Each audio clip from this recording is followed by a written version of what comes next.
சிம்பிளா, ஈஸியா 10 நிமிஷத்துல கொங்கு நாடு கிராமத்து ஸ்டைல்ல நம்ம கொள்ளு இட்லி பொடி பண்ண போறோம். இது நீங்க ரைஸுக்கும் போட்டுக்கலாம். தோசை, இடியாப்பம் எல்லாத்துக்குமே ரொம்ப சூப்பரா இருக்கும். இந்த கொள்ளுல வந்து பார்த்தீங்கன்னா, ஃபைபர் கன்டென்ட் வந்து அதிகமா இருக்கு. அது மட்டும் இல்லாம இரும்பு, கால்சியம் சத்து இருக்கு. வெயிட் லாஸ்க்கு பெர்ஃபெக்ட்டா இருக்கும். முதல்ல கொள்ள நல்லா வந்து கழுவி எடுத்துக்கணும். நல்லா ட்ரை பண்ண வச்சுருங்க.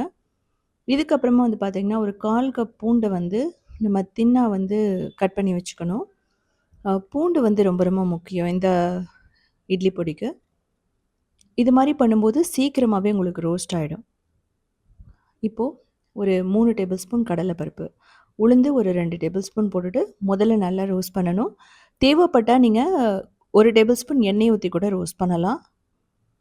நான் வந்து ஒரே ஒரு ட்ராப் எண்ணெய் தான் ஊத்தியிருக்கேன். அது வந்து சன்ஃப்ளவர் ஆயில் தான்.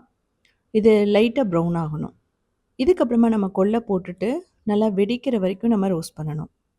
நீங்க மீடியம் ஃப்ளேம்லயே வச்சுக்கலாம். கொள்ளு வந்து பார்த்தீங்கன்னா, நான் 1 கப் எடுத்திருக்கேன். நீங்க 1 கப் எடுத்தனா ரொம்ப சரியா இருக்கும். கொள்ளுலயே 2 விதமான கொள்ளு இருக்கு. பிளாக் கலர் இருக்கும். அது நீங்க யூஸ் பண்ணலாம். வரமிளகாய் வந்து பார்த்தீங்கன்னா, காரத்துக்கு ஏத்த மாரி போட்டுக்கலாம். குழந்தைகளுக்குனா ஒரு 3 மிளகாய் கரெக்ட்டா இருக்கும். காரம் ரொம்ப பிடிக்கும்னு நினைக்கிறவங்களுக்கு 1/4 கப் மிளகாய் கூட நீங்க போட்டுக்கலாம். நான் போட்டிருக்கிறது காஷ்மீரி ரெட் சில்லி. இதில காரம் வந்து குறைவா தான் இருக்கும். நீங்க நார்மல் மிளகாய் கூட போட்டுக்கலாம். இப்ப கறிவேப்பிலை வந்து பார்த்தீங்கன்னா, ஒரு கையளவு எடுத்துக்கலாம். இது வந்து நான் ஏற்கனவே ட்ரை பண்ணி வச்சிருக்கேன். வெயில்ல கிடையாது. நார்மலா ட்ரை பண்ணி வச்சிருக்கேன். ஸோ அடுப்ப ஆஃப் பண்ணிடுங்க. இதுக்கப்புறம் நம்ம பெருங்காயம் சேர்க்க போறோம். 1 டீஸ்பூன் பெருங்காயம் சேர்த்துக்கலாம். ஸோ நல்லா மிக்ஸ் பண்ணிட்டு, நம்ம ஆற வச்சுட்டு தான் மிக்ஸியில போட்டு அரைக்கணும். பிகினர்ஸ்க்கு வந்து இது ரொம்ப ரொம்ப முக்கியம். நீங்க வந்து சூடா போடும்போது என்ன ஆகும்னா, நல்லா அந்த ஸ்டீம் வந்துரும். ஸோ இது ஆறிட்டு இருக்கிறதுக்குள்ள நம்ம பூண்ட போட்டுட்டு நல்லா ரோஸ்ட் பண்ணிக்கணும். மீடியம் ஃப்ளேம் வச்சு ரோஸ்ட் பண்ணலாம். இப்படி ரோஸ்ட் பண்ணும்போது அதில இருக்கிற தண்ணி சத்து போயிடும். ஸோ அப்படிங்கும்போது உங்களுக்கு அந்த பவுடர் ரொம்ப நாள் இருந்தாலுமே கெட்டு போகாது. ஸோ ஒரே ஒரு டீஸ்பூன் ஆயில் மட்டும் ஊத்திக்கலாம். அதிலேயே வந்து பார்த்தீங்கன்னா, கொஞ்சம் ஒரு 2 ட்ராப் தான் விட்டுருக்கேன். இந்த மாதிரி ப்ரௌன் ஆயிடும். ப்ரௌன் ஆனதுக்கப்புறமா 2யும் சேர்த்துட்டு அரைச்சுக்கலாம்.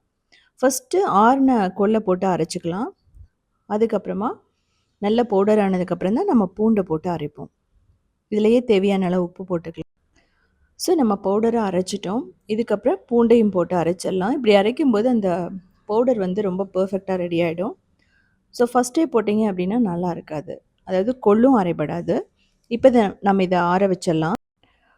ஆற வச்சுட்டு ஒரு ஏர்டைட் கண்டெய்னர்ல போட்டா 6 மந்த்ஸ் வரைக்குமே இது கெட்டு போகாது.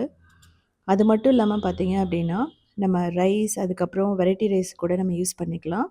இதே மாதிரி சிம்பிளான யூனிக்கான ரெசிபீஸ் வேணும்னா, நீங்க உத்தமை கிச்சன ஃபாலோ பண்ணலாம். கிரியேட்டிவ் வேர்ல்டுன்னு இன்னொரு சேனல் இருக்கு. சவுத் இண்டியன் ஃபுட் ஸ்டார்ட்ங்கிற வெப்சைட்டையுமே 19 இயர்ஸா ரன் பண்றோம்.